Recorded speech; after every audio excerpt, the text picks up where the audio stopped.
Hey, salut terriens, c'est Captain Max. Aujourd'hui, on continue avec les symbiotes. Après Venom, Carnage, Toxine et Anti-Venom, cette fois-ci, c'est au tour d'Agent Venom. Bang! Flash Thompson.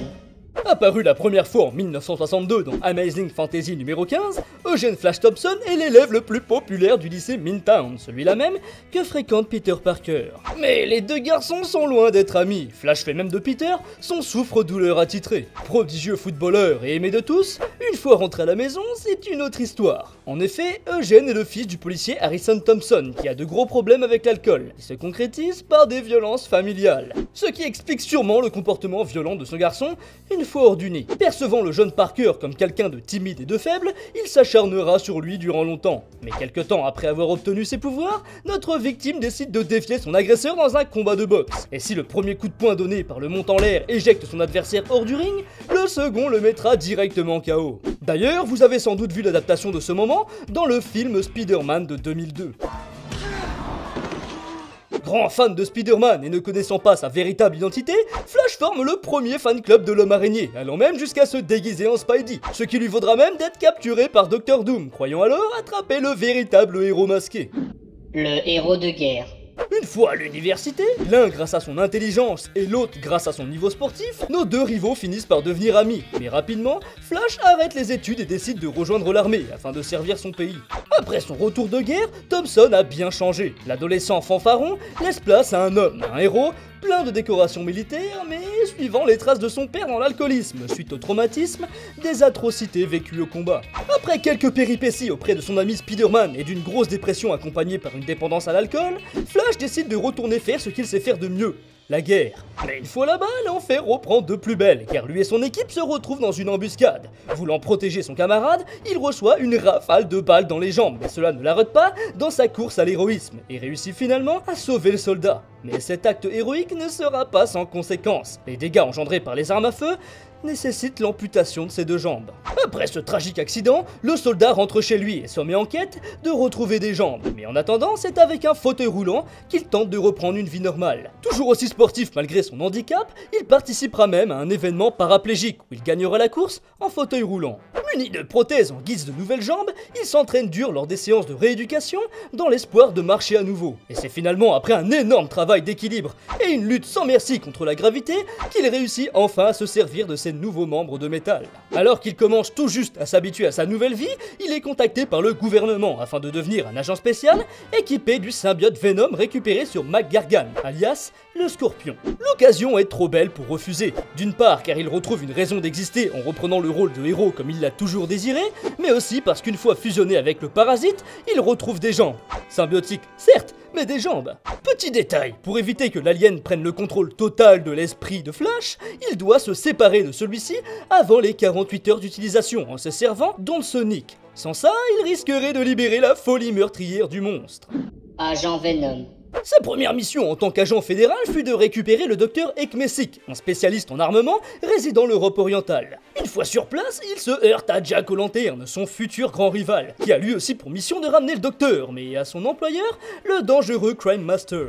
Mais en raison de son combat contre la citrouille, l'agent perd légèrement le contrôle, et cette agressivité donnera lieu à un petit accident. En voulant récupérer la cible alors détenue dans le ciel par Jack O'Lantern, Flash lui lance une toile pour l'attraper, mais le fait malheureusement s'écraser contre le sol suite à une chute d'une hauteur d'immeuble. Première mission et premier échec pour notre ami. Afin de détruire des équipements militaires, il est ensuite envoyé dans les terres sauvages, sous l'Antarctique, où vivent encore les animaux préhistoriques.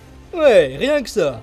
Mais à peine arrivé là-bas qu'il est accueilli par Kraven le chasseur, chevauchant un dinosaure. Après une lutte incessante, Thompson se retrouve dans une caverne aux chauves-souris. Mais malheureusement pour lui, leurs ondes sonores le séparent de son symbiote.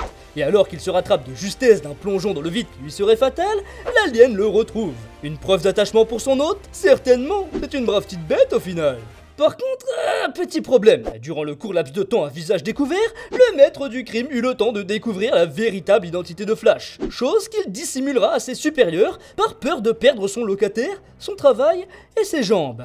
De retour à New York, il apprend que son père souffre d'une cirrhose du foie à cause de son alcoolisme. Malgré la rancœur qu'il ressent envers celui-ci, cette nouvelle le touche directement, étant lui-même un alcoolique. C'est quelques temps plus tard, lors de l'enterrement de son paternel, que Flash comprend en voyant son rival Jack que sa famille est bel et bien en danger depuis la perte de son anonymat. Il quitte donc sa femme Betty afin de la protéger, ce qui une fois de plus l'enfonce dans l'alcool. Cherchant absolument à tuer l'agent, le maître du crime met en place une équipe de 5 méchants afin d'accomplir cette mission. Dans celle-ci, on retrouve notamment Eddie Brock qui fut forcé de devenir le nouveau Toxine, sûrement l'une des meilleures armes pour vaincre l'autre symbiote. Mais lors d'un combat entre les deux porteurs d'aliens, Agent Venom remporte celui-ci en brûlant Toxine. À la fin de cette grosse bataille, notre héros découvre que le maître du crime n'est en réalité que Bennett Brank, le frère de Betty, normalement mort depuis des années. Et alors que l'agent est en mauvaise posture, c'est finalement sa femme qui donna la mort à son propre frère. Par la suite, le soldat s'embarquera dans de nombreuses missions, affrontera de nombreux ennemis,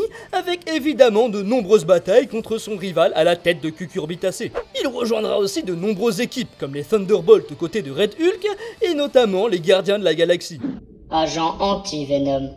Après de très nombreuses aventures avec son ami le symbiote, Agent Venom se verra séparé de celui-ci suite à une attaque du FBI, alors armé d'une armure anti-symbiote et d'un fusil à ondes soniques. Retombant dans la dépression suite à la perte de sa moitié qui faisait de lui un super-héros, Thompson finit par découvrir que le symbiote est à nouveau lié à Eddie Brock. Désireux de récupérer son parasite, Flash affronte alors Eddie, mais le symbiote, ne sachant plus où donner de la tête, décide de se lier aux deux individus pour ne pas avoir de choix à faire. Mais voilà alors que surgit Spider-Man qui décide d'en finir une fois pour toutes avec ce satané monstre. Il renverse alors une cuve de sérum artificiel d'anti-venom sur les deux protagonistes. Flash, se trouvant en première ligne de mire, se voit alors transformé en une réplique artificielle du symbiote anti-venom blanc, pendant que Brock, lui, conserve le Venom noir original. Bon, côté pouvoir, je ne vais quand même pas vous faire une liste, car en costume noir, il possède les mêmes que ceux de Venom, et en blanc les mêmes qu'anti-Venom, donc il vous suffit d'aller regarder mes vidéos qui leur sont consacrées. Eh bien voilà, je m'arrête ici concernant Agent Venom, je pense l'avoir suffisamment présenté. Si vous désirez en connaître un peu plus sur lui, je vous invite à lire ses aventures. J'espère que cet épisode qui fait directement suite à la série de vidéos sur les symbiotes vous aura plu. Si c'est le cas, n'hésitez surtout pas à liker et partager la vidéo, comme ça la prochaine fois, on abordera les symbiotes bien moins connus que ceux vus précédemment. En tout cas, je vous dis merci encore et à très bientôt, terriens.